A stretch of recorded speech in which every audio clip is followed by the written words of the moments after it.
Part 85. Fortunate Young Gentleman. Author, Rong Xiao Rong. Chapter 842. Tang Ning was naturally reasonable, but being reasonable also depended on the occasion and whether he had time. He had another mission when he left the capital this time, and he didn't have time to spend with Wanzhou and local families. Besides, he doesn't make sense. Does it make sense that the Liang family opened a casino and ruined the lives of the people in Wanzhou?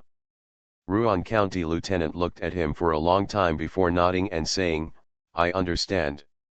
What he understands is that whether this matter is handled well or not will determine whether he will start as a 7th-grade county magistrate after being transferred to Jiangxi province, or go further. He hurried back to the county government office, summoned a few close government officials, and told them what he was about to do. When one of them heard this, his expression changed and he said in shock, "Sir, that casino belongs to the Liang family. If you offend the Liang family, none of us will get anything good to eat."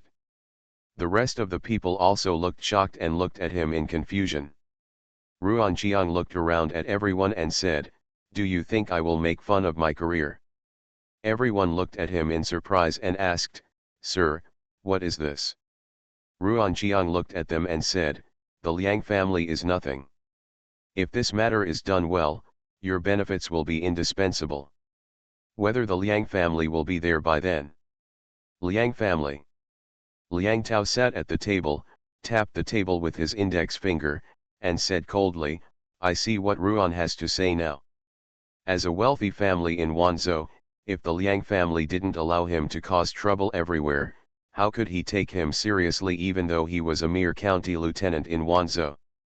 Now that Zhao Tianqi has personally signed and fingerprinted the deed of betrayal, if Ruan Qiang dares to protect it again, he will be going against the law. In this way, he, the county captain, will be finished.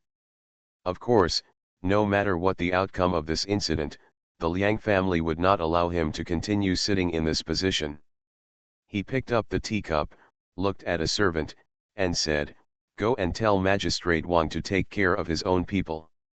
If Ruan Lao lets Ruan Lao ruin our affairs again, he, the magistrate, might as well go back to his hometown to farm go." Not long after he finished speaking, another person hurried in from outside and said in panic, "Second young master, what's wrong? Our casino has been sealed off by Ruan County Lieutenant and a group of policemen." Liang Tao stood up suddenly and said in shock, "Is the person named Ruan crazy? Wanzhou is already the border of Chen State. In Wanzhou, the Liang family is like an emperor. Although the Liang family usually keeps a low profile and seldom bullies others, no one dares to bully the Liang family. Not only the people of Wanzhou did not dare to do it, but the wealthy families did not dare to do it, and even the government did not dare to do it." Wangxian County Lieutenant Ruan Qiang led his people to seal off the Liang family's casino, which soon became a sensation. This was the first time in many years that anyone dared to disturb Tai Sui. In the county government office, Magistrate Wang hurriedly walked into the county government office. As soon as he walked in, he glared at County Commander Ruan and scolded, "Are you crazy? Do you dare to close the Liang family's casino?" There was support from behind, so Ruan Qiang was naturally not afraid. He stood up and said seriously, "I received a report from the people that the Liang family's casino cheated and used unfair means to obtain people's money. I closed their casino in accordance with the law. What's wrong? Is there a problem?" Magistrate Wang looked at him and said in confusion, "Are you crazy or stupid? If a casino doesn't cheat without cheating, can it still be called a casino? There are only gamblers who lose money. When have you ever seen a banker who loses money?" This was the default rule. Ruan County Lieutenant sealed the Liang family's casino, and he was the one who broke the rule. Our Wangxian County Government Office temple is small and cannot accommodate a giant Buddha like Ruan County Lieutenant. Magistrate Wang glanced at him and said, "From today on, you don't have to come to the government office anymore." This was the suspension of his duties. Ruan County Lieutenant was not panicked at all, and even wanted to laugh a little. From now on, Wangxian County government is indeed a small temple to him, and Ping'an County government is the place of his dreams. He stood up, glanced at Magistrate Wang, turned around and walked out. Magistrate Wang looked at his leaving figure with a look of suspicion on his face. Ruan Xianwei has always been a timid and fearful person. When it comes to the Liang family, he always hides as far away as possible. This time, he actually dared to provoke the Liang family, and his actions were beyond his expectations. If he didn't have something to rely on, he was really crazy. But at this moment, County Magistrate Wang had no time to dwell on this matter. He came to a certain hall of the county government, smiled at a person sitting on a chair, and said, "Misunderstanding, a misunderstanding, this matter is Ruan. The county captain made his own decision, it was not an order issued by the county. The county has suspended him from office. I hope the Liang family will not blame him." The housekeeper of the Liang mansion took a sip of tea, stood up, glanced at him, and said, "The county magistrate's men don't seem to be very obedient." Magistrate Wang immediately said, "This county will definitely discipline him well." The housekeeper of the Liang mansion glanced at him, then turned and left. Magistrate Wang breathed a sigh of relief, sat on a chair, with a trace of sullenness on his face, and cursed, "You bastard, you will never cause trouble for me." Inside the inn, County Lieutenant Ruan looked at Tang Ning and said helplessly, "Sir, County Magistrate Wang has suspended his position as a subordinate, and he can no longer do anything." "You have done enough." Tang Ning shook her head and said, "Next, just watch carefully." Ruan County Lieutenant showed a worried look on his face and said, "My subordinates have offended the Liang family severely this time, and they will definitely take revenge." "How to take revenge?" Tang Ning looked at him and asked. "Assassinate the imperial official." Ruan County Lieutenant said, "This is Wanzhou, they can do such a thing." "You are looking for a reason, this is it," Tang Ning said, "assassinating an official appointed by the court, how about this crime?" Ruan County Lieutenant thought for a while, hesitantly said, "But the governor is also from the Liang family." Before he finished speaking, he seemed to realize something, looked at Tang Ning, and said in a daze, your subordinate understands." Tang Ning left Beijing alone this time, and Emperor Chen gave him great permission for the mission to go smoothly. If he encountered local officials blocking him, he could even kill them first and report later. This local official refers to all the officials Tang Ning met along the way. At first, Tang Ning did not want to reveal his identity in a big way, but since he had involved Ruan County Lieutenant, he could not leave without caring.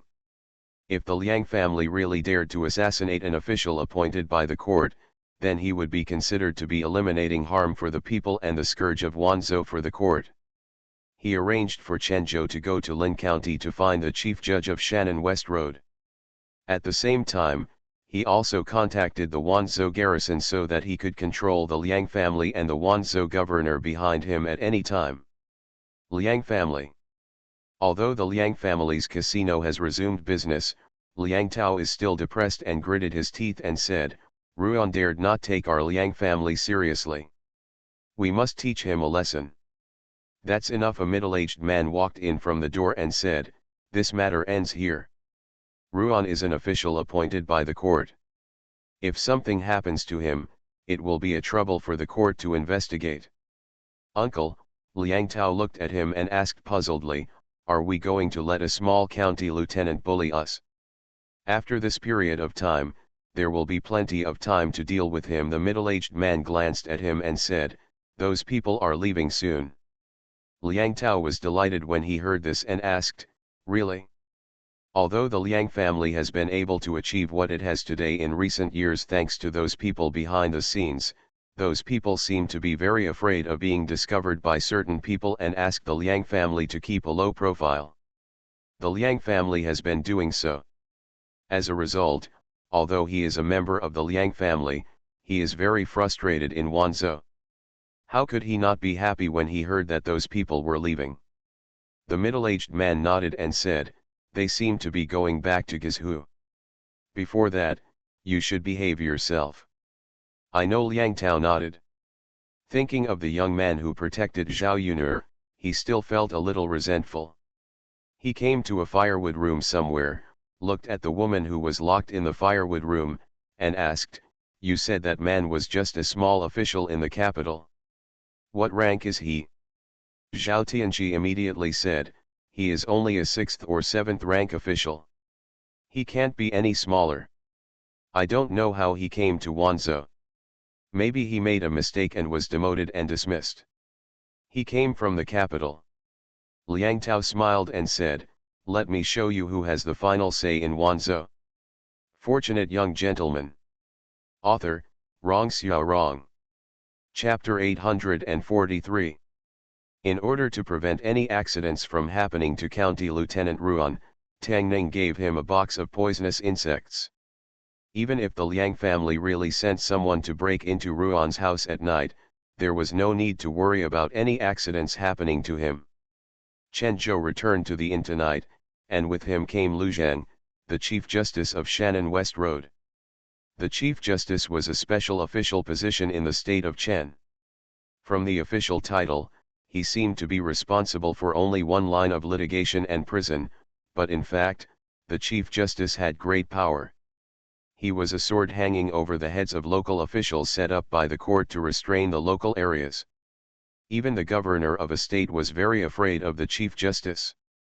However, in a guest room of an inn in Wanzhou, the Chief Judge of Shannon West Road stood in front of Tang Ning, looking very respectful, and bowed his hands and said, "Your subordinate has met Prime Minister Tang." Tang Ning smiled and said, "Your subordinate, you are welcome. I heard that Prime Minister Tang had arrived in Wanzhou, so I rushed over immediately after Lu Zhang sat down." He asked, "I wonder if Prime Minister Tang summoned me here, what instructions do you have?" Tang Ning said, "Qian will be in chaos, and Wanzhou will bear the brunt of it. I need Lord Lu to stay in Wanzhou and stabilize the situation in Wanzhou. Once the right Prime Minister came to Wanzhou in person, it was enough to show how serious the situation in Qian was." Lu Zhang's face was solemn, and he immediately said, "Your subordinate obeys your order." With Chief Judge Lu Zhang in Wanzhou, the Wanzhou garrison was temporarily taken over by him. Even the governor of Wanzhou could not cause any trouble. Tang Ning returned to his room, secretly cursed the unreliable old beggar in his heart, and went to bed with his clothes on.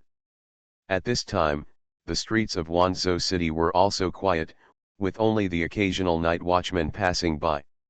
Although Wanzhou was the border of the state of Chen, the state of Liang had already perished, and the mountain tribes in Gizhu would not cause trouble in Wanzhou, so the city defense of Wanzhou had never been very tense.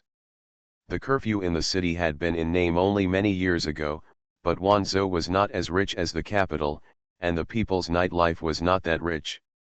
Not long after it got dark, there were few pedestrians on the streets. Not long after the gong sounded at the third watch, a series of black shadows suddenly appeared on the street, running quickly towards an inn on the street. The leader gently pushed the door of the inn, as if he knew that the door was not closed. The door of the inn was pushed open a crack, and nearly 10 people rushed in from outside. A young voice led by the leader said, "Is Zhao Yun'er here?" A person behind him said, "Second young master, I saw with my own eyes that Zhao Yun'er entered here during the day and never left." Liang Tao pulled off the black cloth on his face and said, "Go to that kid's room first and tie him up. I want him to see it with his own eyes later." The person behind him pointed upstairs and said, "His room is the third one on the left." Several people walked up the stairs lightly, touched the third door on the left, and used a very thin blade to pry open the bolt from the outside. Liang Tao stepped into the door, a sneer appeared on his face, and just after taking 2 steps, his footsteps suddenly stopped. He only felt as if something had climbed onto his feet and soon got into his trouser legs. Then, he felt a piercing pain in his legs, which made him cry out in pain. The person on the bed seemed to be awakened by his voice, sat up from the bed and asked, "Who is it? Go." Finding that they had been exposed, the two of them lifted Liang Tao and jumped out of the room in an instant. The rest of the people wanted to leave, but were blocked by the whip shadow that suddenly appeared from the darkness. Chen Zhou took these people down and tied them up tightly, then looked at Tang Ning and asked, "Sir, there are 3 more people who ran away, I will chase them." Tang Ning waved his hand and said, "No need, they will come tomorrow." The leader was bitten by a goo worm. If the goo poison is not resolved within 12 hours, his leg will be disabled. The goo worm used by Tang Ning this time was recultivated according to the 10,000 goo poison sutra. Ordinary goo resolving methods cannot resolve this goo at all. Unless it is a top 10 elder like Bai Jin and Gong Sun Ying, there is a possibility of resolving the goo. Obviously, it is impossible for such a person to exist in the Liang family. If the family of the governor of Wanzhou hides one of the 10 elders of the Wanggu sect, the charge of treason cannot be washed away. Lu Zhang put on his clothes and hurried over from the next room. Looking at the people tied up by Chen Zhou, he was shocked and said, "What's going on?" Chen Zhou had already asked their identities from one of them, walked over and said, "It's the Liang family." "The Liang family is so bold," Lu Zhang frowned and said angrily, "Tomorrow morning, I will go to the governor's mansion to ask for punishment." Liang family. It was late at night, but the lobby of the Liang family was still brightly lit. Liang Tao was lying on the ground, one of his legs had swollen to the thickness of 2 legs, and he was still wailing. Liang Yu looked at him and said in shock, "What is this?" The head of the Liang family had a gloomy face and said, "It's a poison." Liang Tao wailed, "Uncle, save me, I don't want to die." The head of the Liang family looked at him and said, "Wait a minute." He walked out of the hall and came to a hidden courtyard deep in the Liang mansion. He knocked on the door 3 times and said, "Mr. Wu, Liang has something to ask for." After a while, the door was opened from the inside. An old man looked at him and asked, "What's the matter?" "Meet the housekeeper." The head of the Liang family respectfully bowed to the old man, and then said, "Liang Tao seems to have been poisoned by someone. Liang would like to ask the housekeeper to help take a look." "Poison?" The old man looked at him, closed the door, and said, "Let's go and take a look." A moment later, in the lobby of the Liang mansion, the old man looked at Liang Tao, cut a wound on his leg with a dagger, took out a porcelain bottle from his arms, and sprinkled the powder in the bottle on it. "It hurts, it hurts." After the powder stuck to the wound, Liang Tao screamed shrilly, veins on his forehead bulged, and he fainted from the pain. Seeing this, the old man had a trace of doubt on his face. The head of the Liang family looked at Liang Tao who had fainted, looked at the old man, and asked hurriedly, "What happened?" "Don't panic." The old man carefully examined Liang Tao's wound, and a trace of strange color appeared on his face. At a certain moment, he took out another porcelain bottle from his arms, mixed the powders in the 2 porcelain bottles together, and sprinkled them on Liang Tao's wound. After the powder was mixed with the blood, Liang Tao's swollen thigh quickly subsided at a speed visible to the naked eye, and finally returned to normal. The head of the Liang family finally breathed a sigh of relief and said, "Thank you, butler."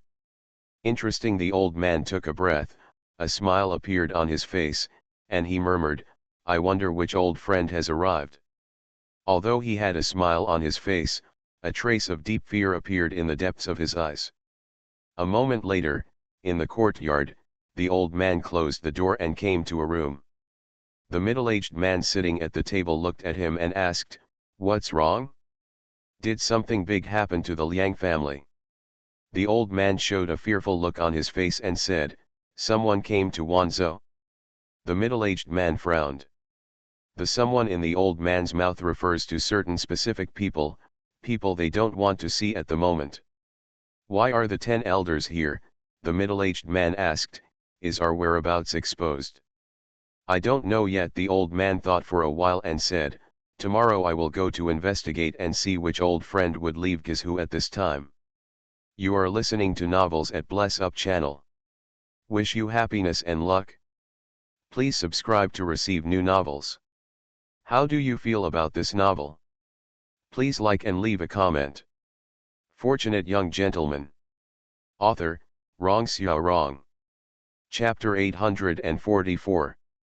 Liang Family. Liang Tao's swollen legs have returned to normal. Except for a slight limp when walking, there seems to be nothing serious. Everyone in the Liang family marveled at this, but the head of the Liang family looked suspicious, looked at Liang Tao, and asked, "You mean, something bit you in that person's room?" Liang Tao nodded and said with lingering fear, "I just walked into his room and was bitten by something." It's interesting, the officials from the capital actually know the art of gu. This is collaborating with the enemy. The head of the Liang family touched his beard and said, "Go to the governor's mansion to find your father, and lead people to arrest him for interrogation tomorrow morning." Liang Tao pinched the joints of his fingers and gritted his teeth. "How dare you let bugs bite me? You will wait for me tomorrow." There was no one to disturb her last night. Tang Ning had a very comfortable sleep. At dawn, he opened his sleepy eyes and suddenly saw another person in the room. Tang Ning was startled and lost all sleep in an instant. When she jumped up from the bed, she realized that the old beggar was sitting at the table. He got out of bed, looked at him, and asked angrily, "What have you been doing these days?" The old beggar picked his feet and said, "Go and catch up with some old friends." Tang Ning asked, "Found it?" No, the old beggar shook his head and said, "They have already kicked off and returned to the west." Tang Ning walked over, suppressing the anger in her heart, and said, "Can you be a team player and stop disappearing? Do you know how much time we have wasted along the way because of you?"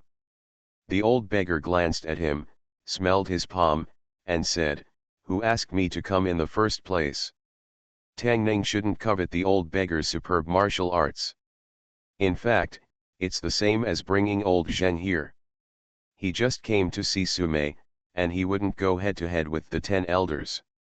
He really wanted to meet 2 or 3. Lao Zheng can barely handle it alone. The old beggar's martial arts skills are high, but he is not obedient at all. No matter how high his martial arts skills are, he is just a hindrance. Tang Ning had given up hope that the old beggar could help him. He sent Lu Zheng, the executioner of Shannon West Road, out of the inn. Lu Zheng would handle the matter of the Liang family and Governor Liang. Lu Zheng and others walked out of the inn with the assassins from last night. Not far away, dozens of figures were walking towards them. The leader was Liang Tao, the second son of the Liang family. Behind him were the officials from the governor's office. He looked at the governor's official beside him and asked, "What is the crime of collaborating with the enemy and treason?"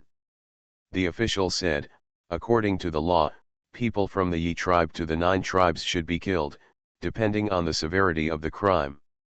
Liang Tao snorted coldly and said, "You are just a small official in the capital, but you dare to dominate Wanzhou. This time, I will let you confiscate your home and exterminate your clan." A servant behind him looked forward and said, "Sir, they are right there." Liang Tao raised his eyes and saw those people outside the inn door. He hurriedly urged the governor's yamen official, "Why are you still standing there? Get them all captured quickly." The official didn't seem to hear what he said. When he looked at a figure at the door of the inn, his body trembled and he lost his voice. "Lu, Mr. Lu." The mention of Lu Zheng, the executioner of Shannon West Road, is a nightmare in the minds of officials in more than 10 states of Shannon West Road, including Wanzhou. Even the governor has to avoid him. The person they want to arrest this time is actually Lord Lu. That wasn't what shocked him the most. What frightened him even more was that Mr. Lu, who was sitting alone in the first place on Shannon West Road, was standing behind a young man, saying something with a respectful expression. Could it be that that young man was better than Mr. Liu's status is even more noble? The governor's son, how big a trap this time has been. Liang Tao was urging the officials of the governor's office, and naturally he did not notice that behind the crowd, the old housekeeper, who even his uncle, the head of the Liang family, had to treat with respect, was staring at a figure at the door of the inn. There was a look of extreme fear on his face. Almost instantly, his figure disappeared from the spot and ran towards the rear, as if to avoid the plague. On the street, the running old man's mind had long been lost. When he saw that figure that he had not seen for decades, a turmoil arose in his heart. He would never forget the humiliation he suffered that day. As a distinguished elder of Wangu sect, he was actually stripped of all his clothes and tied to a tree. He could only watch helplessly as the man walked away with the sect's secret book of suppressing the section. Even after so many years, his voodoo skills and martial arts have greatly improved, but it is still difficult to erase the psychological trauma he suffered back then. That man was his nightmare, a nightmare he kept repeating over the years. On the street, everyone had already reached the inn. Liang Tao looked at the official and asked in surprise, "Why don't you take action?" The official ignored him, walked forward quickly, walked to Lu Zheng's side, bowed and said, "Wanzhou Governor Shi Qingguan, I have met Lord Ti-Sing." Lu Zheng glanced at him, pointed at the dozens of officers behind him, and asked, "What's going on?" Liang Tao stood there blankly, looking at Lu Zheng, unable to place his mind, issuing, punishing. At this time, there was one person who was even more unbelievable than Liang Tao. When Liang Tao appeared in front of Tang Ning knew that he was the leader who broke into the inn last night. According to Tang Ning's expectation, this person should be lying on the bed now, with one leg swollen like a pillar, instead of appearing here, walking with a slight limp. Apparently, someone had detoxified him. The Liang family actually had a master who was proficient in the art of Gu, and his attainments in the art of Gu were no worse than Bai Jin and Gong Sun Ying, and even exceeded them. Tang Ning looked at him and asked, "Why are your legs so good?" Liang Tao had already noticed that the situation was not good. He looked at Tang Ning, then at Lu Zheng, swallowed, and said, "Misunderstanding, misunderstanding, let's leave now, let's leave now." Liang Tao turned around and left without hesitation. Just as Lu Zheng was about to speak, Tang Ning waved her hand and said, "Don't worry about him for now. Quickly order people to close all the city gates in Wanzhou, not allowing anyone to enter or exit, and then send troops to surround Liang Mansion." Lu Zheng looked at him and asked doubtfully, "Sir, what happened to Wanzhou?" Tang Ning nodded and said with a smile, "There is a big fish in Wanzhou city. There is no place to be found even after wearing iron shoes, and it takes no effort to get there."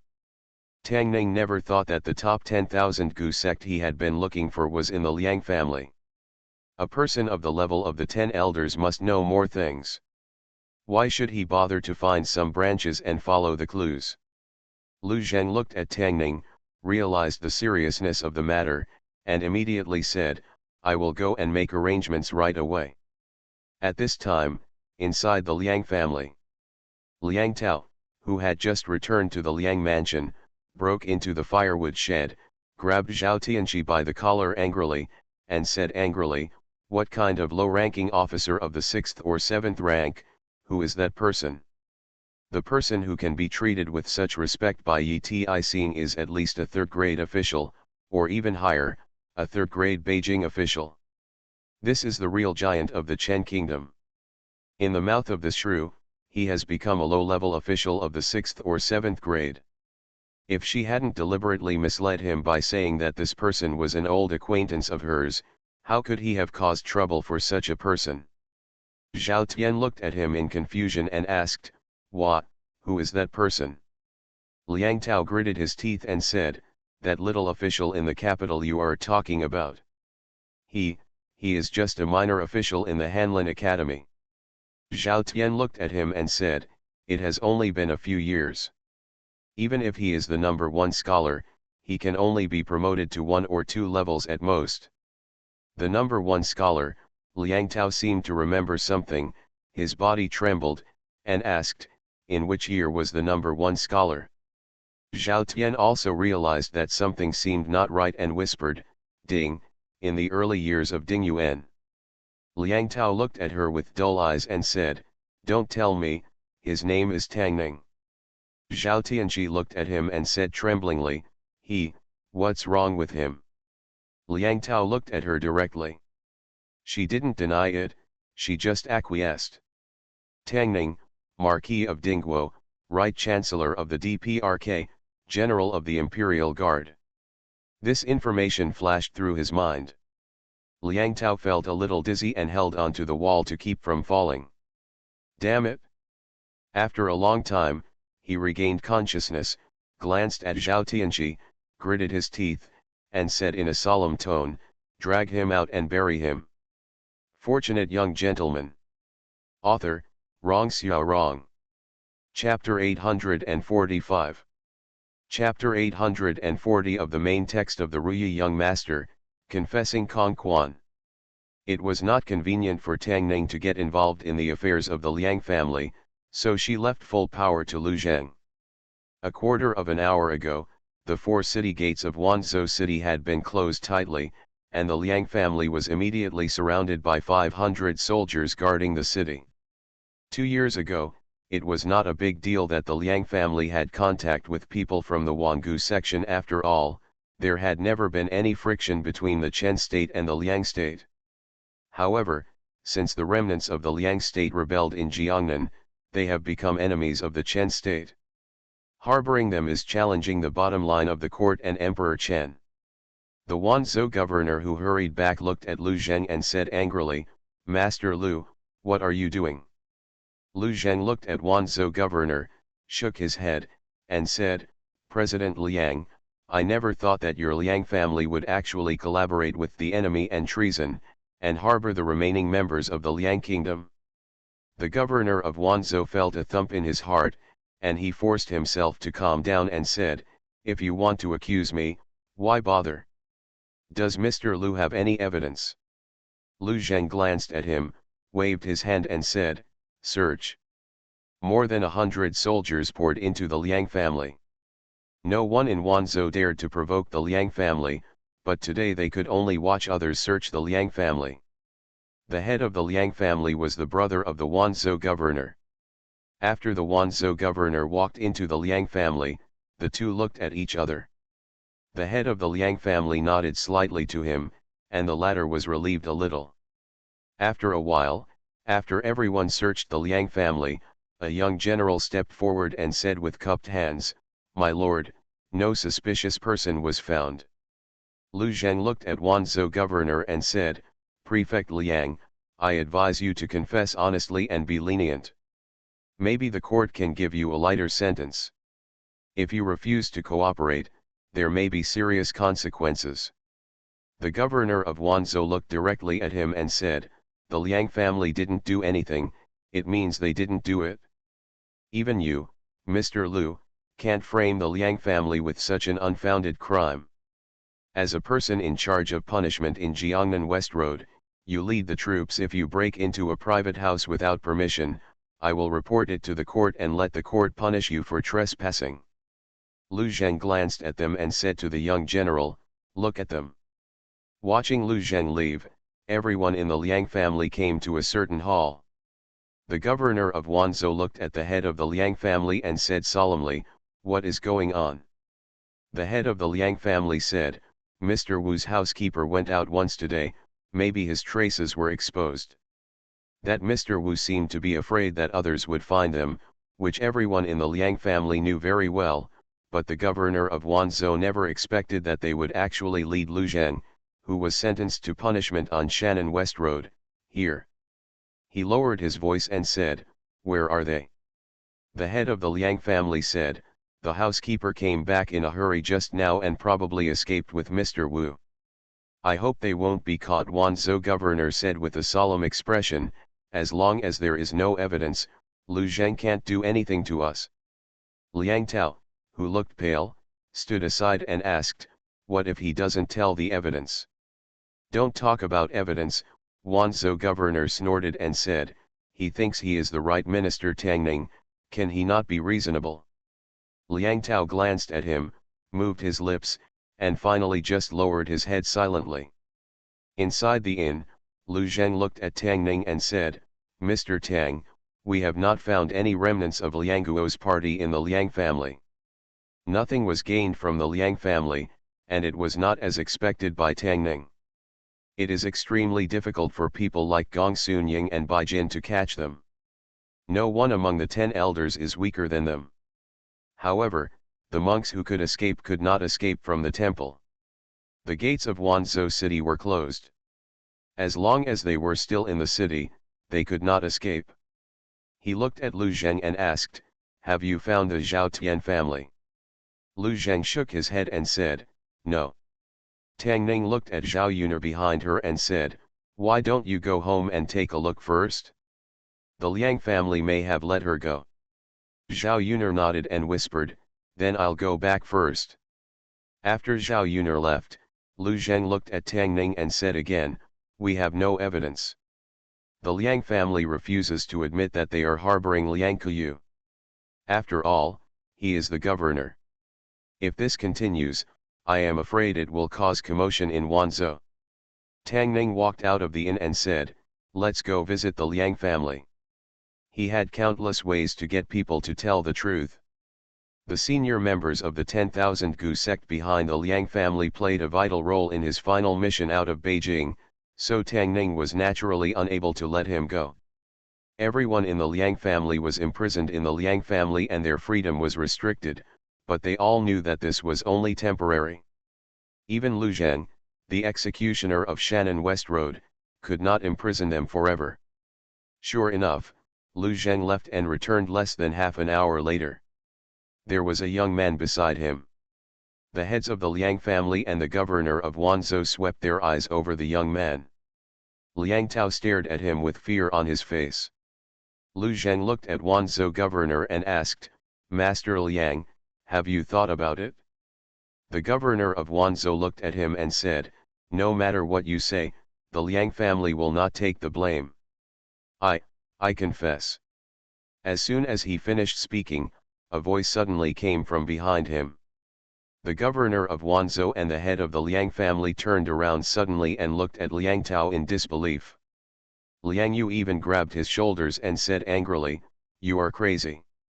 Liang Tao broke away from his hand, took a few steps forward, and said, "The Liang family has taken in 2 people, but we didn't know that they were members of the Liang kingdom. Please give me a lighter sentence." "Shut up. Treason." The 2 Liang family members looked at Liang Tao with angry faces and bloodshot eyes. Liang Tao looked back at them and said, "We don't know who they are or what their names are. We just call one of them Mr. Wu and the other his housekeeper.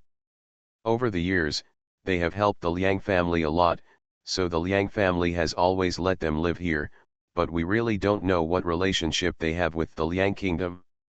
Lu Zheng looked at Liang Tao and asked, "Where are they now?" Liang Tao said, "They ran away." Lu Zheng continued, "What did he do for your Liang family?" Liang Tao said, "Many years ago, he helped us get rid of the political enemies in Wanzhou, so my father could smoothly take the position of governor." Seeing that Liang Tao had revealed all the things about the Liang family, the head of the Liang family and the governor of Wanzhou were completely desperate, their faces were depressed, and even their backs were bent. The second young master of the Liang family was honest and told the truth like a bamboo tube pouring beans. The real situation of the Liang family was somewhat beyond Tang Ning's expectations. He originally thought that the Liang family had colluded with the top leaders of the Wangu cult, just like in Jiangnan in the past. They indirectly controlled Wanzhou by controlling local officials, so that when the time was right, they could cause chaos in Liang state. But in fact, from the master to the servants of the Liang family, there was no sign of being controlled by the Gu worm. This shows that the people behind them did not control the Liang family, nor did they do anything beneficial to them through the Liang family.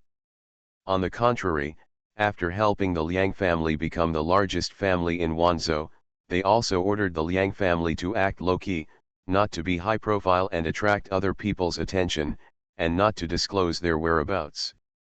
Tang Ning asked County Lieutenant Ruan to investigate the Liang family's actions over the years, and the facts were roughly the same as what Liang Tao said. Over the years, although the Liang family was the first wealthy family in Wanzhou, they did things extremely low-key. The government and the people were afraid of the Liang family, but the Liang family did not seem to do anything too excessive except opening a casino and earning some money from gamblers, and their reputation in Wanzhou was also okay. Even when spying, they have to rely on evidence. The Liang family harbored the remnants of the Liang kingdom, so the position of the governor of Wanzhou was definitely lost. However, the Liang family did not cause any harm to the court, and they could not be charged with treason. As for their fate, they had to wait for the court's judgment, but according to Tang Ning's estimation, it was nothing more than confiscation of property, exile, etc. The governor of Wanzhou was stripped of his official uniform, looked at Liang Tao with a dejected look, and said, "Rebellious son, are you satisfied with this?" Liang Tao said, "If I don't do this, the Liang family will be doomed." The governor of Wanzhou felt a nameless anger in his heart, grabbed his collar, and said angrily, "Rebellious son, what did you say?" Liang Tao whispered, "He is Tang Ning." The anger on the face of the governor of Wanzhou froze, stared at him blankly, and asked, Right, Prime Minister." Liang Tao nodded.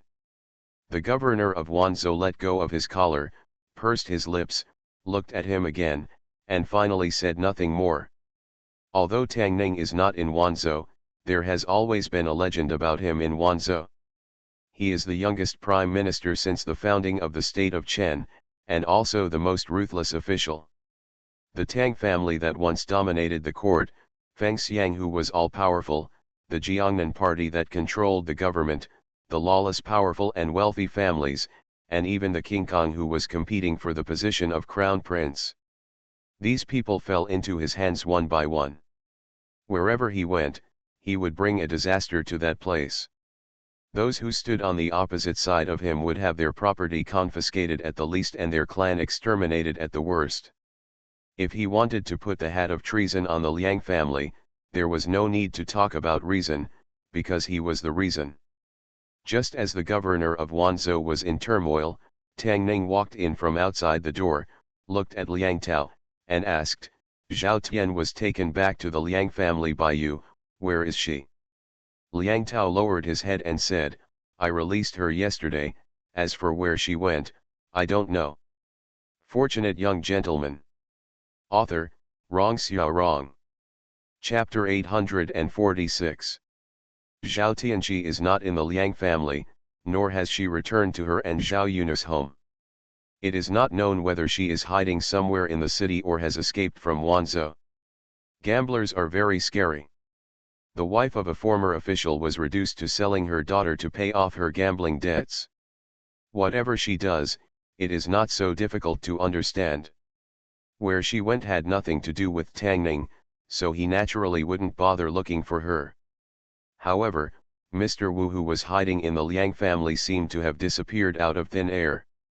There was no trace of him, which was hard to understand. Tang Ning must find the senior member of the 10,000 Gu section. This will save him a lot of trouble and also provide some added security for this trip to Guizhou. Lu Zheng walked into the room, with a troubled look on his face, and said, "Prime Minister Tang, I have sent people to search the city several times, but nothing has been found yet. Our actions have affected the people. If the city gates are closed again, there may be irritation." There was a civil uprising. Wanzhou is the hub of the southwest. The daily flow of people in the city is huge. In addition to businessmen from various places, people inside and outside the city also have to live. It is not advisable to close the city gate for a long time. Tang Ning thought for a while and said, "Temporarily open the two southeastern city gates and strictly interrogate those who leave the city." Lu Zheng breathed a sigh of relief, cupped his hands and said, "Yes. If the city gates are sealed and people are not allowed to come in or out, public resentment will accumulate soon. Even he cannot bear the responsibility of arousing public resentment. In Wanzhou City, Government officials from several major government offices went door to door to search for the Lianguo rebels. When the city gates were also conducting strict checks on the people coming in and out, an old man walked into an ordinary house in the city, closed the door, and came to the courtyard. Looked at the middle-aged man and said, "The southeast city gate has been opened, but the search is still strict, and it is not easy to leave through the city gate. Then let's stay in the city for the time being." The middle-aged man was not surprised by this, and said calmly, "I don't believe that they can continue to investigate so strictly. By the way, what happened to the Liang family?" The old man sat opposite him and said, "The Liang family is finished. Shannon Zidao was punished. Lu Zheng led his troops to surround the Liang family and captured the governor of Wanzhou. The matter is more serious than we imagined." He looked at the old man and asked, "What happened?" Until now, he didn't know that elder son came back from outside in a hurry. He didn't even have time for him to pack his luggage, so he took him away from the Liang family and passed through a secret passage in the city to the house they purchased in Wanzhou City. "What is the purpose of a secret mansion?"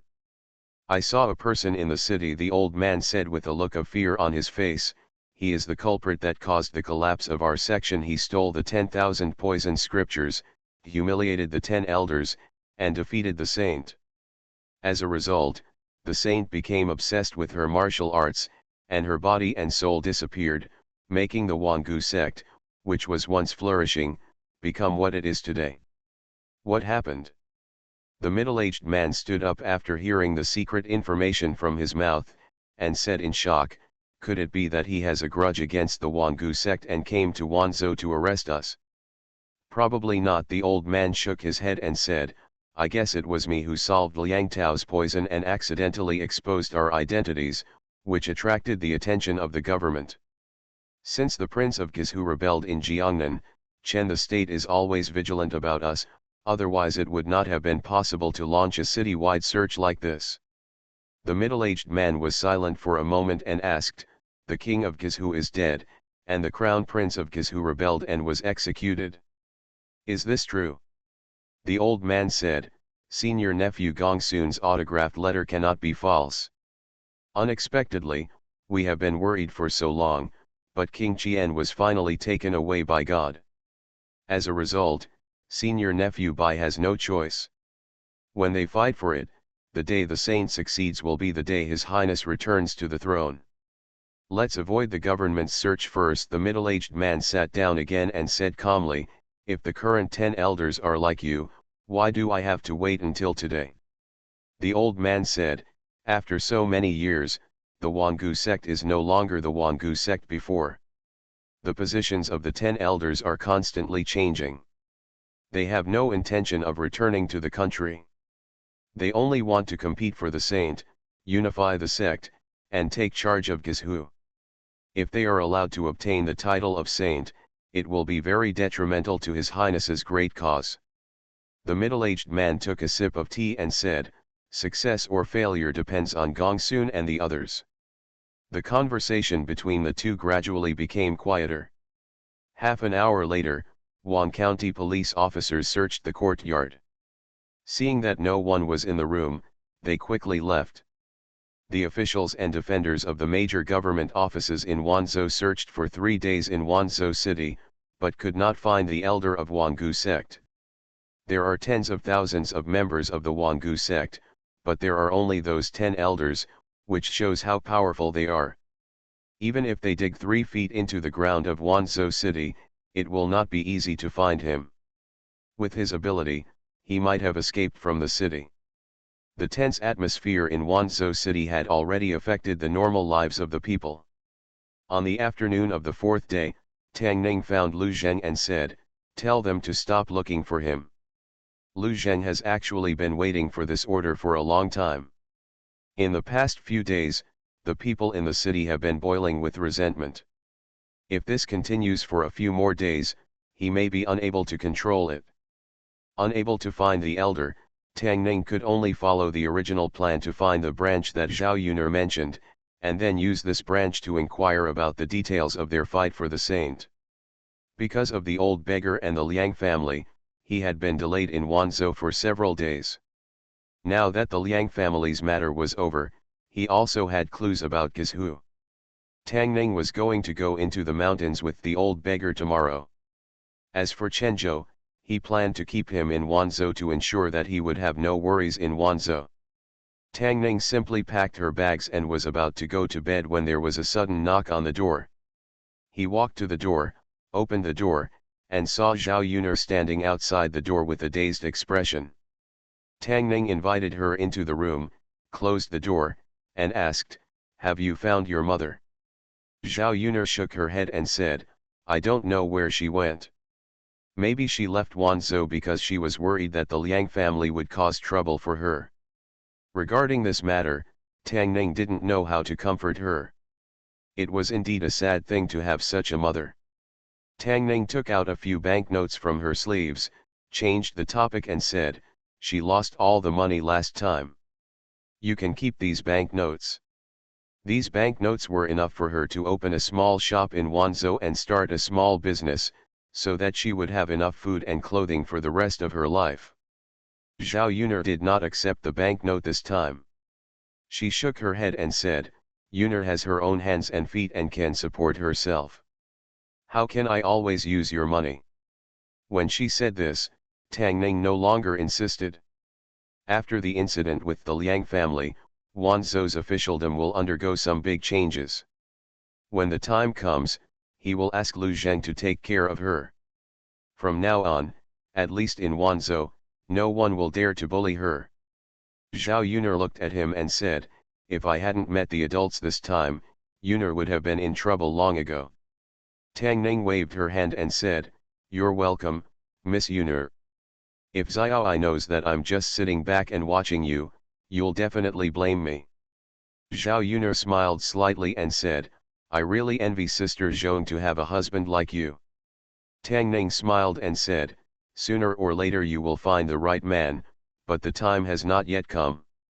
He looked at the sky and said, "It's getting late, I'll take Miss Yuner back." Zhao Yuner turned around, took 2 steps, and suddenly raised her head, as if she had made a difficult decision. She bit her lip and said softly, "Yuner can't repay your kindness and kindness. All Yuner has is this clean body. If you don't dislike it, Yuner is willing to dedicate it to you." As her voice fell, her clothes also fell off. Tang Ning was stunned for a moment, then turned around and said hurriedly, "Miss Yuner, the weather is cold, you'd better put on your clothes quickly." Zhao Yuner saw his expression without any nostalgia or greed, and also saw his decisive back without any hesitation. Her face gradually turned pale, and she slowly squatted down, picked up the clothes that had fallen on the ground, bit her lips, and whispered, "I'm sorry, it was Yuner who was abrupt." Tang Ning heard the sound of the door opening and closing. When she turned around, Zhao Yuner was no longer in the room. He sighed softly, but did not chase after him. He is not a bad person, but he is definitely not a gentleman. However, most of the time, he still has his own bottom line and will not rely on the impulse of one part of his body regardless of the consequences. Zhao Yuner was not Zhong Yi, Su Ru, Tang Yao Yao Su Mei, Zhao Man, and Li Tianlan. To Tang Ning, she was just an old friend, nothing more. Zhao Yuner was walking down the street in despair. She had nothing to offer, so the only thing she could repay Tang Ning for was this relatively clean body. However, she mustered up the courage to take that step, but he still rejected her. The man who once existed in her dream was always in her dream. He was the prime minister of the current dynasty and a close minister of the emperor, but she was just the daughter of a prisoner. This was a chasm that she could not overcome. Zhao Yuner sniffed and stopped thinking about something. She returned to her dilapidated yard, looking forward to seeing him again when he returned to Wanzhou. However, this wish never came true throughout her life. You are listening to Novels at Bless Up channel. Wish you happiness and luck. Please subscribe to receive new novels. How do you feel about this novel? Please like and leave a comment. Fortunate Young Gentleman. Author, Wrong Xiao Wrong. Chapter 847. Outside Wanzhou City. Tang Ning and the old beggar were walking on the mountain road. The latter had a piece of dogtail grass in his mouth and put his hands behind his head. He looked at Tang Ning and asked, "That girl is pretty and has a good figure. Now go back, you still have time." The old beggar felt uncomfortable when he was not around, and kept talking nonsense when he was around. Tang Ning ignored him and just treated him like a dog following behind him. Before leaving Wanzhou, he asked Ruan County Lieutenant to take care of Zhao Yun'er. At the same time, he left 1,000 taels of silver with him to buy a shop for her, which would ensure her food and clothing for the rest of her life. In addition, he also left a letter to Lu Zhang, so that Lu Zhang could keep her safe after Ruan County Lieutenant was transferred. This is all Tang Ning can do for her. The two of them left the Wanzhou city gate and crossed the river at the ferry. After that, it only took half a day to enter Qiandi. After leaving Wanzhou, Tang Ning will no longer have any reinforcements around her. She will have to rely on herself and the old beggar for everything. Although he can handle most situations by himself, in times of danger, he still has to rely on the old beggar. Therefore, Tang Ning could no longer treat him as a dog following her around. He took the initiative to slow down his pace and asked casually, "Is there any of the 10 elders of Wangu sect named Wu?"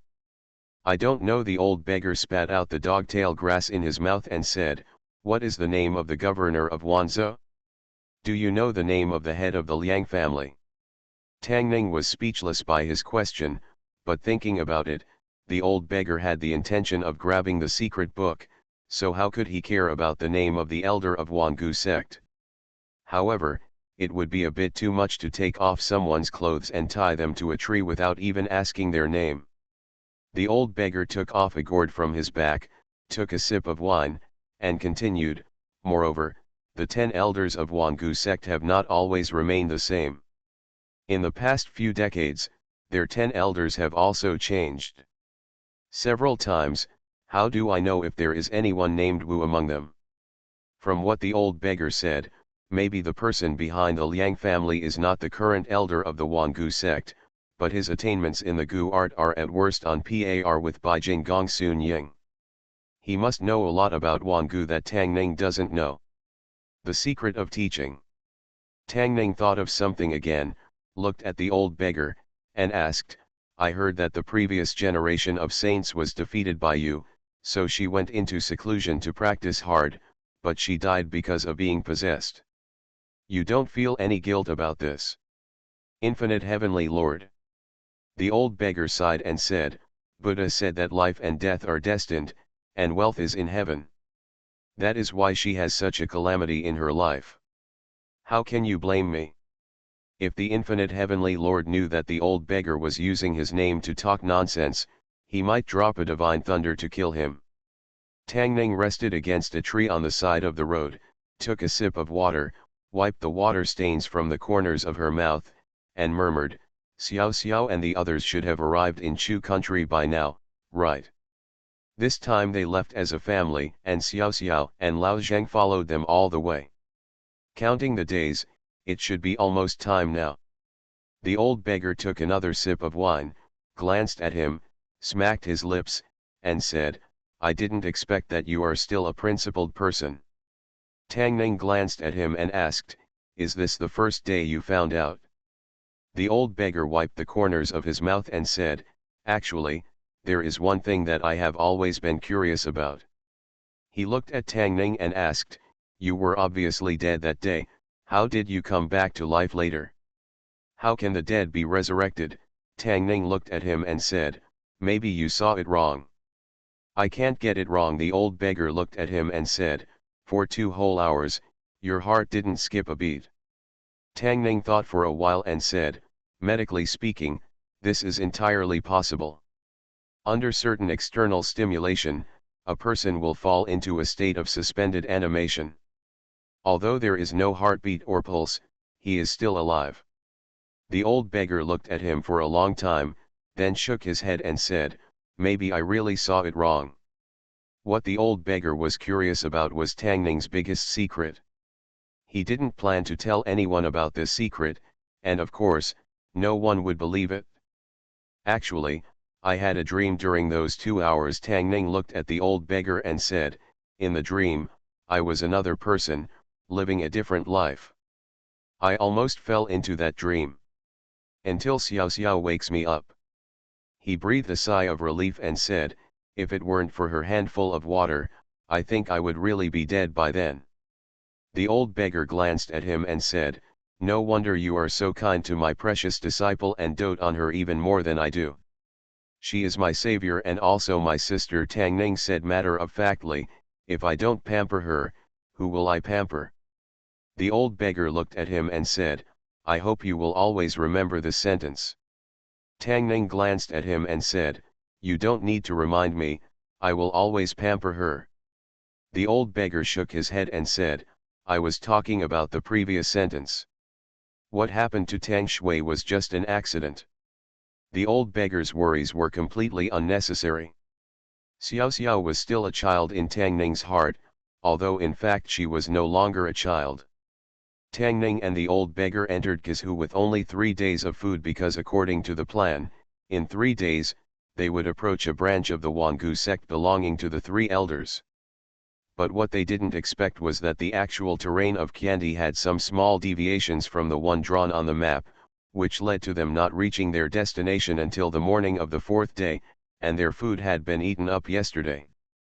Fortunately, this is in the mountains, and even if they don't bring any food and water, they can get it from the surrounding environment. Tang Ning came to a stream and said to the old beggar, I'm going to catch 2 fish. You can see if there are any mushrooms around, pick some and pick up some firewood. Kiandi is an undeveloped treasure. The grass carp in this stream is very fat. Tang Ning stabbed 2 with a harpoon, cut open the belly and removed the scales, and then set up a grill by the stream. When he set up the grill, the old beggar also came back, holding 2 pheasants and a Ganoderma lucidum in his hands. This Ganoderma lucidum is a few years old at first glance. It is not common even in such a deep mountain.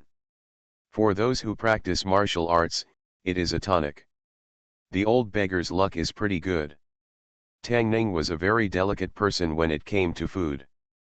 Before entering the mountains, he had considered the possibility of having a picnic in the mountains. Game without seasoning tasted bland, so he packed a small bag and brought enough seasoning. The old beggar used bamboo chopsticks to pick up the fish, took a bite of the fish, took a sip of wine, and sighed, it's a pity that you don't become a cook. Tang Ning poked the firewood twice, smeared the seasoning on the Ganoderma lucidum, put it on the fire to roast, and took a roasted fish to eat. Just after eating a few bites, there was a sudden movement in the dense forest behind him. A figure strode out of the forest. When he saw the 2 people by the stream, he was stunned at first, and then he noticed the Ganoderma lucidum on the fire. He showed an angry look on his face and said sternly, bold little thief, how dare you steal the Ganoderma lucidum? The girl in unique ethnic costumes just raised the short knife in her hand and was restrained by the old beggar. Tang Ning looked at her and asked, is this your Lingzi? The girl was dressed strangely, but could speak fluent Chinese. She pointed at Tang Ning and said angrily, you actually burned my Lingzi. The old beggar cut a piece of Lingzi with a dagger and handed it to her, saying, try it. The girl turned her head away and said angrily, I don't want to eat it. After a while, Tang Ning threw away the fish bone, looked at the girl squatting by the fire, and asked, is it delicious? The girl stuffed the last piece of roasted Lingzi into her mouth and nodded fiercely, delicious. Fortunate young gentleman. Author, Rong Xiao Rong. Chapter 848. Novel.org, the fastest update of the latest chapter of Ruyi Xiaolang Jun. After the girl finished eating the Ganoderma, she picked up the fish that Tang Ning had just grilled and started eating. Tang Ning glanced at the old beggar and asked, where did you get your Ganoderma? The old beggar picked his teeth with a fish bone and said, I picked it in the mountains. Tang Ning thought for a while and asked, what else is next to the Ganoderma? The old beggar spit out the fish bone and said, there is a fence. Are there any words on the fence? The old beggar shook his head and said, there are words, but I don't know them. 90% of Guizhou is mountainous, and there are large tracts of primeval forests in the mountains, which contain countless precious medicinal materials. Tang Ning often heard Dr. Sun mention this. Dr. Sun also said that although Guizhou is full of treasures, you can't take anything you see in the mountains. If the mountain people in Guizhou find precious medicinal materials such as ginseng and ganoderma that are not old enough, they will fence them up and wait until they are old enough to pick them. This fence can not only protect against wild animals in the mountains, but also protect against people. During this period, even if someone discovers it, they will know that the treasure has an owner and will not rob it when they see the fence around it. In the mountains, those who rob others' treasures will be despised by everyone and will not be able to stay in the tribe or clan. Tang Ning looked at the girl and said, I'm sorry, he doesn't understand the rules here. You name a price. We will compensate you for this Ganoderma lucidum. The girl waved her hand and said generously, forget it, you didn't mean it, and I ate it too. Tang Ning had heard before that the mountain people in Guizhou are open-minded, cheerful, and generous, and this sentence was well verified in this girl. In addition to their generous personalities, some of their concepts are obviously more open than those of the Han people. She wore a knee-length skirt, revealing a section of her smooth calves, but she didn't care at all. She squatted opposite Tang Ning with her legs together, and her eyes never left the grilled fish in his hand. In Chen State, girls who exposed their calves would only have their legs broken.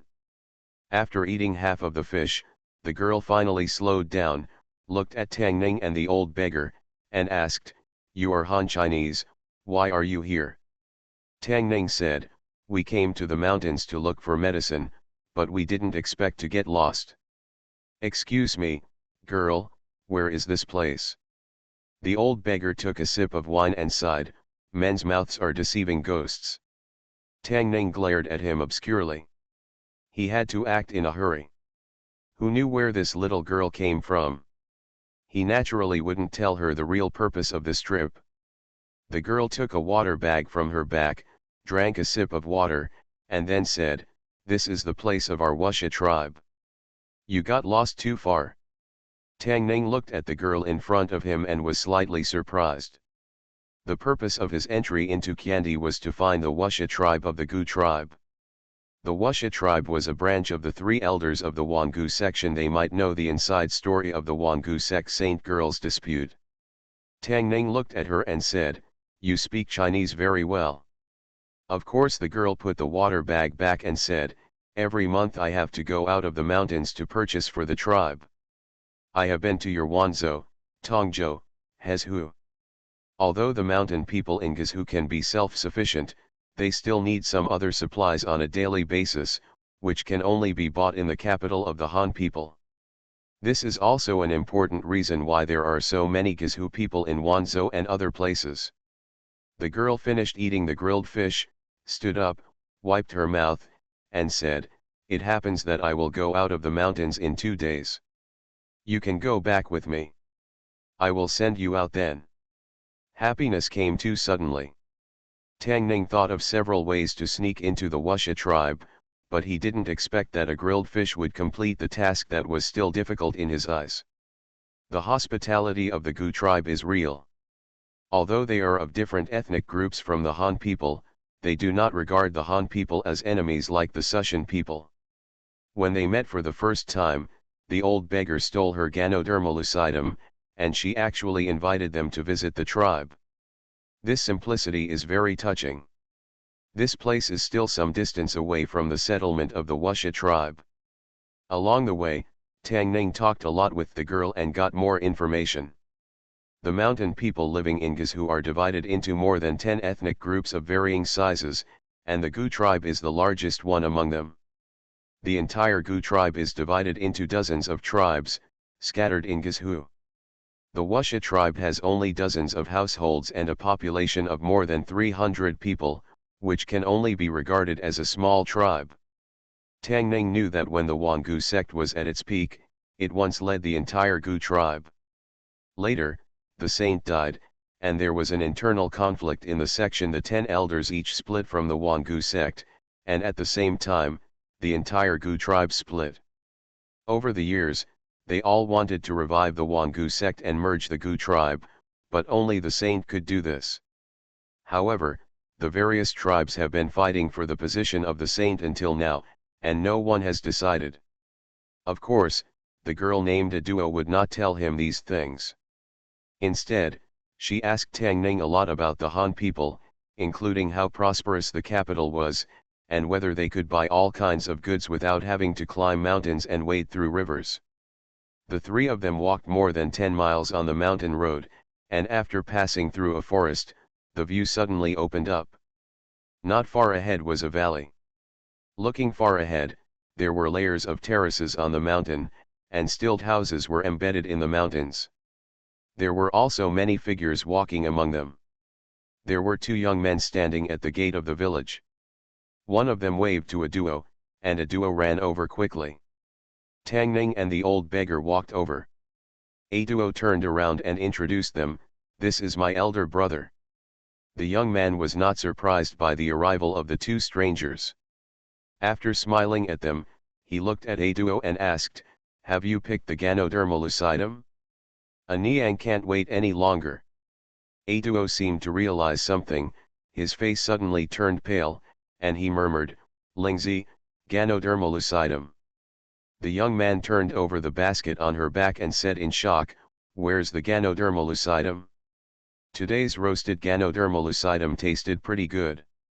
Tang Ning licked her lips and looked at Aduo and her brother with a look of confusion on her face. Although he didn't know what they were talking about, his intuition told him that something bad had happened.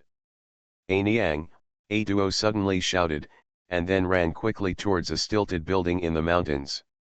Tang Ning looked at the old beggar and said, "Go and have a look." In a small building in the mountains, a pale woman was lying on the bed. Aduo stood beside the bed with her head lowered and her hands lowered. Several people around her pointed at her and said something unhappy. The young man Tang Ning had met at the entrance of the village stood aside. He wanted to say something several times, but he never opened his mouth. Tang Ning still didn't understand what they were saying, but that didn't affect his understanding of the current situation. Looking at the scene in front of him, it seemed that the woman on the bed was suffering from some disease and needed to be treated with aged Ganodermalucidum. Aduo went out to collect the Ganodermalucidum this time. Needless to say, the result was that the Ganodermalucidum had entered the stomachs of the 3 of them. Tang Ning glanced at the woman on the bed and knew that she was most likely infected with cold. People in this era, whenever they got sick, they just thought of eating some ginseng and Ganodermalucidum. Little did they know that such a small cold could be cured by itself. Eating indiscriminately will make the condition more serious. An old man with gray hair stood in front of the bed, singing and dancing. He didn't know what he was doing. Aduo stepped aside and said regretfully, "It's all my fault. It would have been better if I had gone an hour earlier. This little girl is indeed kind-hearted." The Ganodermalucidum was stolen, but she didn't blame Tang Ning and the old beggar, but herself. This shows her simplicity of heart. "It's not your fault." Tang Ning looked at her and comforted her. "What's more, Ganodermalucidum will not help her condition in the first place." The girl lowered her head because of self-blame and did not speak. The old man was still jumping on the bed and mumbling something. After chanting for a while, he picked up a dark bowl of unknown water on the table and gave it to the woman. People poured it into their mouths. After doing all this, he took out a knife from his sleeve and raised the woman's wrist. Seeing his next move, Tang Ning knew she couldn't let this awesome guy perform like this anymore. The old man held a knife and was about to cut the woman's wrist. When he stretched out his hand, his wrist was suddenly held by a hand. The text was inexplicably deleted and revised, Key paragraphs disappeared directly, the previous text could not be connected to the following text, and the plot seemed messy. Recently, I was half-hearted due to these things, I was in a low mood, and I was not in good shape when writing. Xiaolang Jun's entire book, 2/3 or more of the plot of the book has been completed, and then it is time to fill in the gaps and finish. I thought it would pass smoothly, but I didn't expect to encounter such a thing, and I don't know how long it will last, which is quite helpless. In the future, if you see that the previous and later articles do not match, or the content is obviously missing, you can watch pirated copies or join V groups, that's all. There are various things in life recently, and the updates are unstable. Please forgive me. Fortunate Young Gentleman. Author, Rong Xiao Rong. Chapter 849. Tang Ning's sudden intervention not only froze the old man, but also everyone in the small building. Soon, the old man came back to his senses, his face suddenly sank, he threw away his hand, pointed at him and muttered something. A Duo reacted quickly and hurriedly pulled him aside and said, "Elder man is treating a Niang. Come here quickly." Tang Ning looked at her and said, "I am a doctor." Elder man obviously wanted to cure A Duo's mother's illness through bloodletting. He might be able to survive in another distant country, but in Tang Ning's eyes, he was an out-and-out quack. Ah, A Duo was stunned, unsure of the channel. "Are you a doctor?" She actually admired the medical skills of the Han people, but in this remote mountain, there were no Han doctors at all. If someone from the nearby tribes fell ill, they could only pay a high price to the elders for diagnosis and treatment. In the small building, a middle-aged man looked at her, frowned and asked, "A Duo, who is this?" A Duo looked at him, thought for a moment, and said, "He is the doctor I invited." Doctor. When the middle-aged man and several people in the small building heard this, their expressions immediately changed, and they looked at Tang Ning with suspicious eyes. Tang Ning could feel that although they looked at her with suspicion, they seemed to have a great impression of the Han doctor. Dr. Sun said that he had visited Guizhou many times in search of rare medicinal materials and treated many patients in Guizhou. I wonder if the attitude of the Wuxia tribe towards Han doctors had anything to do with this matter. The old man known as Elder Man, after hearing A Duo's words, his face became even more gloomy, and after muttering a few words, he walked away. The middle-aged man who was obviously A Duo's elder changed his expression when he saw this. After taking a look at Tang Ning, he quickly chased after her. A Duo grabbed Tang Ning's arm and asked, "Are you really a doctor?" Tang Ning looked at her and smiled, "Didn't I tell you that we came to the mountains to find medicine?" A Duo looked happy and asked, "What about my mother's illness?" Tang Ning stretched out his fingers, took the pulse of the woman lying on the bed, and said, "It's nothing serious. Just take a few medicines and you'll be fine. If you rest peacefully, you can recover in a few days without taking medicine." A Duo's face became even more joyful, and his expression showed no doubt as he said, "Grandpa, the miracle doctor, said this before." Tang Ning asked in confusion, "Grandpa, the miracle doctor?" A Duo said, "Grandpa, the miracle doctor is also a Han, but he often helps us see doctors for free. He has very good medical skills, but it's a pity that he hasn't been to Guizhou for a long time." Tang Ning didn't need to guess who the miracle doctor A Duo mentioned was Grandpa Sunday in his life. Mr. Sun traveled around the world to save all living beings for the sake of medicine. His legend was spread even in Guizhou. A Duo was about to say something when suddenly there was a loud noise from outside. When Tang Ning and A Duo walked out, they saw two people lying flat on the ground not far away, with many people surrounding them. Tang Ning and A Duo walked over, but he couldn't understand what they were saying. He looked at A Duo, and A Duo explained, "They ate something bad and seemed to be poisoned."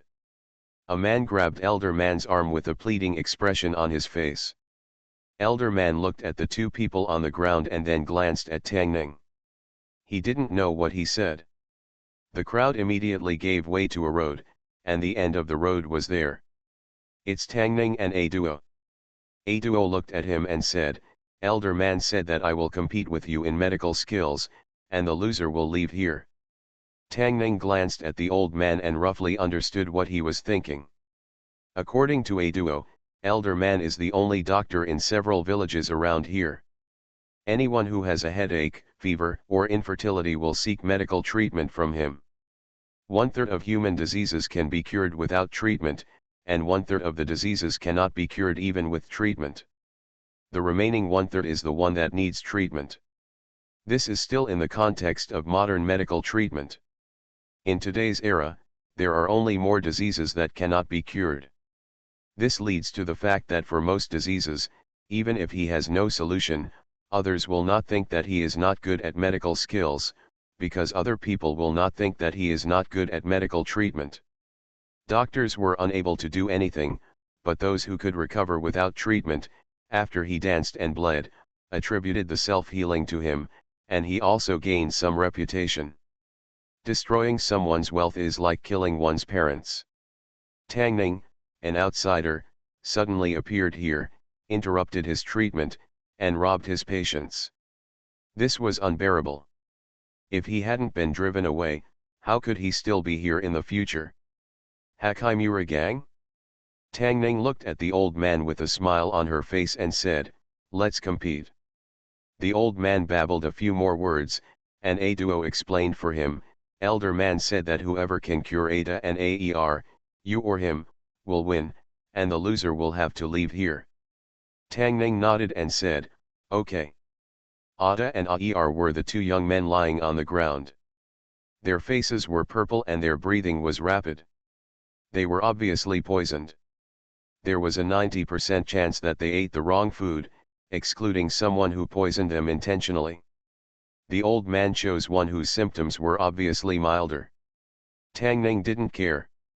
She took out a porcelain vase from her sleeve, poured out a wax pill, pinched open the other man's chin, and put it in. The wax pill melted in the mouth, and the young man was about to fall into coma. The next moment, his expression suddenly changed, he turned over and started vomiting. He spat out a lot of filth from his mouth, the stench was overwhelming, and the people around him avoided him. After vomiting for a long time, he turned over and sat up weakly. At this time, his complexion had improved significantly. Although he was still a little pale, he could stand up and walk tremblingly. He was much better than the half-dead look just now. At this time, the eyes of everyone looking at Tangning had completely changed.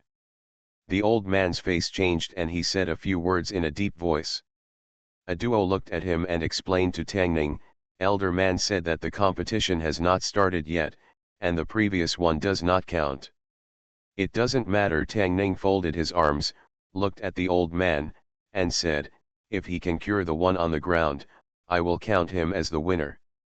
A duo said anxiously, "This won't work." "It doesn't matter." Tangning smiled at her, not caring at all. "This old guy even has to bleed people to cure a cold." Tangning doesn't believe it. He can cure food poisoning.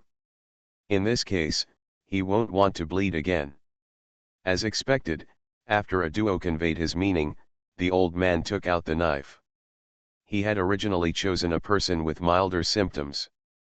The young man was obviously still conscious and had seen what happened just now. He saw that his companion was fine, and when he was looking at Tangning with hopeful eyes, he suddenly noticed a flash of cold light in front of his eyes. He turned his head and looked at the old man holding the sharp weapon. His face, which was originally a little purple, began to turn pale, and he shook his head with effort. The old man looked at him and said solemnly, "Believe me, you are poisoned by evil. Just cut a hole in your body and release the evil poison." After he said that, he raised his hand and cut the knife. His movements were extremely sharp, and a line of blood immediately appeared on the young man's wrist. However, the blood on his wrist did not flow out much, and it gradually solidified. At this time, the purple gas on his face became stronger, and it gradually turned pale. The old man was stunned for a moment, holding his wrist, picked up the knife again, looked at him, and asked, "How about another blow?" The young man struggled to roll to Tang Ning's side, holding his legs with his other hand, speaking not very standard Chinese. "Divine Doctor, save me." 7. Readers, you can search Blue Chinese Network to find this site immediately. You are listening to Novels at Bless Up channel. Wish you happiness and luck. Please subscribe to receive new novels. How do you feel about this novel? Please like and leave a comment. Fortunate Young Gentleman. Author, Rong Xiao Rong. Chapter 850. It is not easy to succeed in suicide by cutting one's wrist. The human body has the function of blood coagulation. If a wound is cut on the wrist, the blood will coagulate in a short time, and it often needs to be cut a second or third time. Elder man obviously has rich experience in bloodletting. His movements are neat and tidy. A line of blood appears on Aer's wrist. However, this young man named Aer obviously has a strong desire to survive. He holds Tang Ning's legs tightly and does not let go. As a result, the atmosphere in the field seems a little awkward. Tang Ning glanced at him and said, "Open your mouth." Aer opened his mouth immediately after hearing this. Tang Ning threw another wax pill into his mouth. This wax pill was actually developed by Elder Sunday. It has the effect of inducing vomiting and detoxification. The effect is immediate. Tang Ning thought that he might use it in the future, so he brought a bottle when he came out. Tang Ning looked at Aer, who was vomiting non-stop, and he couldn't help but feel a little emotional. Old Sun once said that the Gu tribe were masters of poisoning and using Gu, but they were not good at detoxification and treatment. Their treatment methods were still very primitive and backward. In another world, Kandy seemed to have developed a medical system of its own thousands of years ago, but here, their development direction seemed to have gone astray a long time ago. Aer's face looked much better as he vomited. At this time, no one in the venue doubted Tang Ning anymore. Elder man looked at him, said a lot of nonsense, and left angrily. Duo's eyes curved into crescents, and said with a smile, "He said that Aer got better after he put the evil poison in him. You took advantage of him, but he is generous and will not bother you this time." Tang Ning noticed that the eyes of the Wuxia tribe had changed when they looked at him. They seemed to respect the Han doctors very much. Ada and Aer, who were already fine, clenched their fists with one hand and punched their chests to Tang Ning, which meant to express their gratitude. Dinner was at Duo's house. From the way she picked out the bones when eating fish in the morning, it can be seen that she should be a foodie. However, what Tang Ning did not expect was that she actually had good cooking skills. The table was full of their mountain specialties, including sour soup fish and some mountain specialties. The sour soup of fish was poured over the rice. Tang Ning ate 2 large bowls without realizing it. The old beggar ate more than him, and drank up the whole jar of wine at Duo's house. The mountain people in Guizhou generally like to drink wine, use wine to show respect, use wine to express feelings, and drink for fun. Tang Ning had heard about it a long time ago. The wine here is indeed unique. No wonder the old beggar often talks about it. It was the first time that Tang Ning experienced the hospitality of the Gu tribe. While they were eating, many people came to Duo's house and brought them their own pickled food and fine wine. Of course, they also asked Tang Ning to help see a few patients. Tang Ning prescribed prescriptions for them one by one, and when Duo went to Wanzhou to purchase, he helped them get the medicine back. Duo filled Tang Ning's bowl with vegetables, looked up at Tang Ning, and asked, "Brother Tang, do you know the miracle doctor?" Tang Ning nodded and said, "He is my senior brother." Duo looked at him with admiration and said, "No wonder your medical skills are so good." Tang Ning looked at her and asked, "Do you usually ask elder man to treat you when you are sick?" Duo nodded and said, "Elder man is the only doctor here. If anyone in the nearby tribes is sick, they will ask him to treat them." Tang Ning asked, Does he usually treat diseases like this? A duo said, yes, he always lets us eat some ginseng and Ganoderma lucidum, or drink juice boiled from leaves, or cut your wrist with a knife. That won't work. Tang Ning shook her head and said, if you eat and drink like this, you will get sick even if you are not sick. A duo lowered her head and said sadly, this place is very poor and remote. Except for the miracle doctor, no doctor is willing to come to us. How about this? Tang Ning thought for a while and said, I will write a medical book. You will treat diseases according to the contents of the book in the future. Don't ask elder man to diagnose and treat randomly. Although you can't follow the instructions when treating a disease, there are still traces to follow for some obvious symptoms. She can follow the instructions in the book and do some emergency treatment, which is much better than eating Ganoderma lucidum and bleeding when encountering any situation. The reason why Tang Ning did this was that he was moved by their simplicity and his purpose was not pure. The more innocent and enthusiastic a duo was, the deeper his guilt was.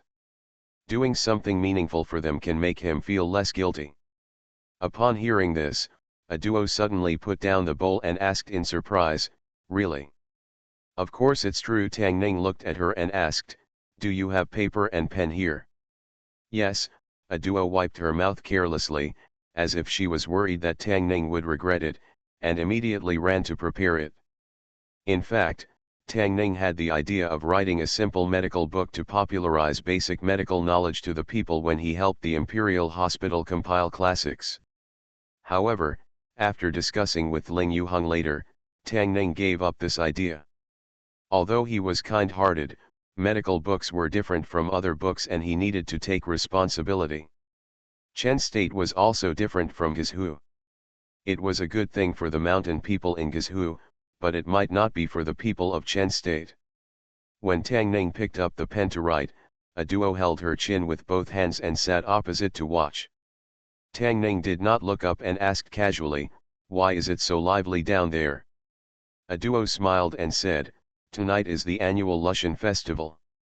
They are preparing for the evening program. The people of the Gu tribe are good at singing and dancing. Tang Ning learned from a duo that there are festivals in their village every month to thank the Gu god for his gifts and pray for good weather and good harvests. The Lushan festival is a unique festival of the Gu tribe, but each tribe holds it at a different time. The original purpose of this festival was to worship ancestors and celebrate the grain harvest. There are many such festivals every year. In the Wuxia tribe, the original meaning of the Lushan festival gradually disappeared, and later it gradually evolved into a festival for men and women to seek mates. On the night of the Lushan festival, unmarried girls in the village will wear gorgeous clothes, wear silver flowers and silver ornaments, and dance gracefully on the venue that has been prepared long ago. Unmarried men will surround the venue. If a girl has a sweetheart, she will invite him to dance. Of course, this is a matter of mutual consent. The invited man can refuse. Even if he agrees, it does not mean that the two will conclude any contract. It sounds like this is just a blind date for singles. Tang Ning was not interested in the Lushan festival. After writing a page, he asked casually, I was outside just now and heard them say that your Gu tribe was fighting for a saint. What is a saint? Saint. A duo thought for a while and said, saints are the beliefs of the Gu tribe and the foundation of the Gu religion. It's a pity that the Gu religion hasn't had a saint for a long time. I don't know if we can choose one this time. Tang Ning glanced at her and asked, why don't you go to choose a saint? A duo was a little embarrassed and lowered her head and said, I can't do it. My Gu skills are low and my martial arts are not good. It's useless to go. Tang Ning said, I don't know where they are choosing a saint. It must be very interesting. I don't know about this either. A duo shook her head and said, these things, even the elders of the tribe don't know, only the 10 elders know. Fortunate young gentleman. Author, Rong Xiao Rong. Chapter 851. The Wangu sect's level of secrecy regarding the fight for the Holy Girl was beyond Tang Ning's expectations. As a tribe of the Gu tribe, the Wuxia tribe didn't know the details. It seemed that if he wanted to get the information he wanted, he would have to go deep into their main lineage. Tang Ning wrote the prescription absent-mindedly, and A Duo walked out of the small building. When it was almost dark, he walked in again and said, "Brother Tang, they have started, let's go down and take a look." Tang Ning is no longer single and has no interest in such activities, but it's late at night and she has nothing to do. It's not a bad idea to experience the characteristics of the Gu tribe with her. Tonight is their annual Lushan festival. A bonfire is lit in an open space in the village. The women in the village sing and dance around the bonfire, while the men stand outside and watch. Occasionally, a woman would come out and invite them, and then the two of them would dance together beside the bonfire. The dance was passionate and unrestrained, with quite ethnic characteristics. A Duo joined their team, and Tang Ning stood in a remote corner, leaning against a tree. Although her eyes were looking at the bonfire, she was a little distracted. The process of searching for Sumei was more tortuous than he imagined. The fierce competition among the various branches of the Wangu sect for the saints was beyond his expectation. Each of the 10 elders is no weaker than Gong Sunying and Bai Jin. Each of them wants the position of saint to fall to their own lineage, which shows what kind of competition Sumei will face. If she had known that the road she was going to take would be so bumpy and difficult, Tang Ning would not have let her leave in the first place. Now in this vast mountain range in Guizhou, where should he go to find her? Just when Tang Ning's mind had flown to nowhere, there was a sudden commotion in front of him. He looked up and saw that it was a girl inviting someone to dance with her, but she was met by another young man. Of opposition. The rules of the Gu tribe are very strange. It is not easy for young men and women to get together at tonight's Lushan festival. When a woman invites another man, the rest of the men can also compete with her. The competition is naturally done in a man's way. The method used by Wushivu is very simple, which is arm wrestling. Among them, there are naturally many people who deliberately cause trouble, but in most cases, the whole process is relatively harmonious. The young man who stood up to challenge ultimately failed, but the winner received applause from the crowd and successfully won the opportunity to dance with the girl. Based on what Tang Ning has seen and heard in just a few hours, it is not difficult to find that in the Gu clan, the status of women seems to be higher than that of men. The supreme ruler of the Wangu sect is also a saint, not a leader like him. This is what and the biggest difference between the land and Chen state. "Brother Tang, do you want to come up and dance?" When Tang Ning stood in the corner, watching the bonfire dance and the mountains looming behind the flames, thinking that Sumei might be in a certain mountain, a crisp voice suddenly came from the front. Tang Ning looked at A Duo, shook her head, and said with a smile, "I don't know how, you can dance." On the one hand, he won't, and on the other hand, because as a married man, he has the nerve to hug and twist around with these little girls who have not left the court. Being rejected by Tang Ning, A Duo didn't care at all and said, "It doesn't matter, I can teach you." Looking at A Duo's extended hand, Tang Ning was in a dilemma.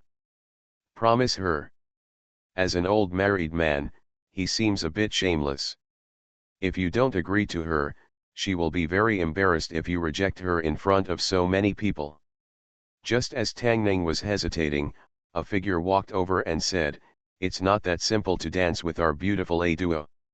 A Duo glared at the young man who came over and said, "Rhonda, stop making trouble." "Why did I make trouble?" The young man named Longda glanced at her innocently and said, "This is the rule of the Lushan festival. This little doctor just came to our Wuxia tribe, and he can be the best with the Wuxia tribe beautiful girl dancing. How can this be done?" After he finished speaking, he extended his hand to Tang Ning and said, "Do you dare to compete?" A Duo looked at Tang Ning and said, "Brother Tang, ignore him." Although Tang Ning didn't know what the young man said, he had watched the show for so long and probably knew what he wanted to do. Tang Ning had stopped doing it a long time ago because of jealousy over a little girl, but someone else had already extended their hand. If he didn't take it, wouldn't it look like he was afraid? What's more, if he shrinks back at this moment, it means that a duo's vision is wrong, and she can only choose this young man named Rhonda. Tang Ning reached out and gave him a high five and said, "Come on." There was a table in the middle of the open space, which was used for competitions. Tang Ning chose a chair and sat down, and a crowd immediately gathered around her. Rhonda stretched out her hand, grinned, and said, "I'll let you." "Rhonda, the little doctor is a guest, you have to save some face for the guest. If you hurt the little doctor, be careful as Ada and Aer will deal with you tomorrow. You will calm down later and let the little doctor." Tang Ning's actions during the day won the favor of many people, and everyone in the Wuxia tribe spoke out to remind her. Although the little doctor's medical skills are powerful, of course he cannot compare with Longda, who is famous for his strength from the Wuxia tribe. Rhonda looked at Tang Ning and reached out her hand. Tang Ning stretched out her hand and shook it casually. Another young man standing on one side raised one hand, raised it high and then lowered it, indicating the start of the competition. Boom! The moment his hand fell, Rhonda's wrist made an arc and the back of her hand hit the table. Everyone looked at the scene in amazement. Rhonda was also stunned. After a moment, she waved her hands and said, "It doesn't count just now. I'm not ready yet." In fact, he was really not prepared just now. For a duo's sake, he only used 3 points of his strength, and the result was that he was defeated instantly. Normally, when he competed with others, 3/3 of his strength was enough to cope with it, but the devastating scene just now made him realize that the little doctor opposite him was far from as thin as he looked. This time, he planned to use all his strength. A duo glanced at him and said, "If you lose, you lose. Do you want to cheat?" Tang Ning probably guessed what he meant. She looked at A duo and said with a smile, "It doesn't matter. Let's do it again. It's not too late to start again when he's ready." Tang Ning and Rhonda held hands together again. This time, Rhonda was fully focused. When she saw the man's palm falling, she exerted force. However, the situation he imagined of Tang Ning's wrist being overpowered by him did not exist. He had already exerted 100% of his strength, but the opponent's wrist still remained motionless. "I thought he was invincible in all the villages, but this was the first time he encountered such a situation." He tried to use more force, but still couldn't move Tang Ning's wrist. He gritted his teeth and used all his strength. His face was a little red because of the excessive exertion. Fortunately, under the light of the fire, no one noticed. "What's going on? It hasn't started yet. What's Rhonda doing?" The competition had already begun, but the hands of the two men did not move at all. Everyone looked at this strange scene and spoke in surprise.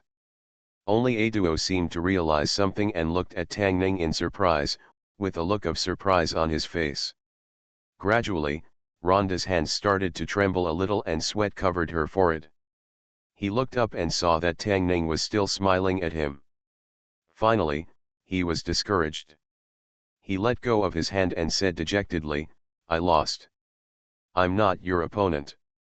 Tang Ning clapped her hands and said, "Chinji." Seeing Rhonda surrendering on his own initiative, everyone didn't know what happened. It wasn't that the competition hadn't started just now, but that the strength of Rhonda and the little doctor were not at the same level at all. However, he looks thin and frail, how could he be a stronger warrior than Rhonda? Seeing Tang Ning's victory, A duo smiled and extended his hand to Tang Ning again. Boom! At this moment, a huge black shadow crashed into the bonfire, causing sparks to fly and causing the woman on the stage to scream in surprise. Tang Ning blocked a piece of firewood from flying towards her with her hand and looked forward. Dozens of figures came out of the darkness.